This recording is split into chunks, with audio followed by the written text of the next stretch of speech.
मागील अनेक वर्षापासून ओबीसी हॉस्टेलच्या मागण्यांना घेऊन ओबीसी संघटनांनी अनेक धरणे आंदोलन व निवेदन दिले आहे। मात्र अद्यापही ओबीसी हॉस्टेल विद्यार्थ्यांना मिळाले नाही, तर सरकारने आज रात्री 12 वाजतापर्यंत हॉस्टेल विद्यार्थ्यांसाठी खुले करावे, अन्यथा उद्या सकाळी ओबीसी विद्यार्थ्यांना घेऊन जिल्ह्यातील बॉईज हॉस्टेल व गर्ल्स हॉस्टेल दोन्ही हॉस्टेलमध्ये ताबा घेणार असे ओबीसी संघटनाद्वारा निवेदन देऊन सरकारला अल्टिमेट दिले आहे। त्याचप्रमाणे ओबीसी वसतिगृहाचे नागपूर येथे उद्घाटन 16 ऑगस्ट 2024 रोजी ओबीसी विद्यार्थ्यांनी केले, त्यामुळे राजशिष्टाचार पाळला नाही असे कारण दाखवून ओबीसी समाजातील अधिकारी राजेंद्र भुजाडे, सहाय्यक संचालक इतर मागास बहुजन कल्याण जिल्हा नागपूर यांना राज्य शासनाने निलंबित केले। पालकमंत्री नागपूर जिल्हा व इतर मागास बहुजन कल्याण मंत्र्यांचा अहंकार संतुष्ट करण्यासाठी प्रवेशित सर्व ओबीसी विद्यार्थ्यांना वसतिगृह खाली करण्यास सांगितले। सध्या विद्यार्थी भाड्यांच्या खोल्यामध्ये राहत आहेत, हे अत्यंत निंदनीय आहे। शासनाने त्वरित राजेंद्र भुजाडे यांना सहाय्यक संचालक इतर मागास बहुजन कल्याण जिल्हा नागपूर या पदावर पूर्ववत करावे, अन्यथा ओबीसी समाज शांत बसणार नाही।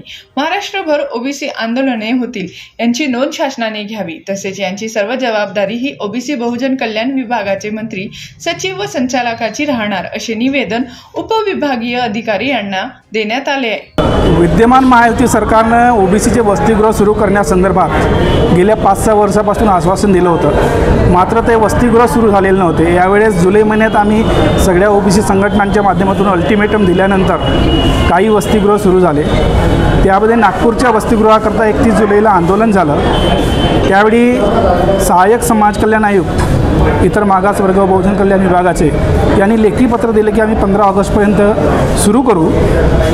त्यानुसार 16 ऑगस्टला विद्यार्थी वसतिगृहात पोहोचले आणि त्या वसतिगृहाचं संबंधित अधिकाऱ्याने विद्यार्थ्यांच्या हस्ते फीत कापून उद्घाटन केलं आणि विद्यार्थी त्या ठिकाणी राहायला लागले। मात्र राज्याचे ओबीसी मंत्री, ज्यांनी स्वतःच्या जिल्ह्यात अद्याप आपलं ओबीसी वसतिगृह सुरू केलेलं नाही, त्यांनी विदर्भातील ओबीसी अधिकाऱ्यांवर, इतर मागास बहुजन कल्याण विभागातील जे अधिकारी काम सांभाळतात त्यांना धाकदपटशाहीचा मार्ग अवलंबून तुम्ही वसतिगृह कसे सुरू केले याबद्दल दमदाटी करणं सुरू केलं आणि नागपूरचे वसतिगृह तुम्ही DCM यांना न विचारता सुरू केल्याबद्दल त्यांना निलंबित केलेलं आहे।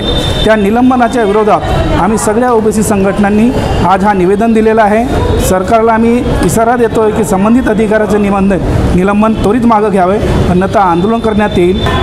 आमच्या ओबीसी हॉस्टेलच्या मागण्या मागच्या 5 वर्षापासून आम्ही सतत मागणी करत आहोत, परंतु हे सरकार जे आहे टाळाटाळ करत आहे। मोठ्या मुश्किलनं एक भंडाराचं ओबीसी हॉस्टेल सुरू झालं, पण त्या ओबीसी हॉस्टेलला सुरू केल्याबद्दल आमच्या अधिकाऱ्यांना टार्गेट करून त्यांना निलंबित करण्यात आलं।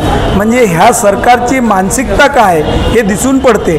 म्हणून ओबीसी अधिकाऱ्यांना, हॉस्टेल चालू करणाऱ्या अधिकाऱ्यांना निलंबित केल्याबद्दल आम्ही आज हे निवेदन दिलेलं आहे की त्यांचा निलंबन लवकरात लवकर परत घ्यावा आणि उरलेल्या जिल्ह्यामध्ये ओबीसी हॉस्टेल सुरू करावं। आम्ही आजपर्यंतचा वेळ दिलेला, आज रात्री 12 वाजतापर्यंतचा।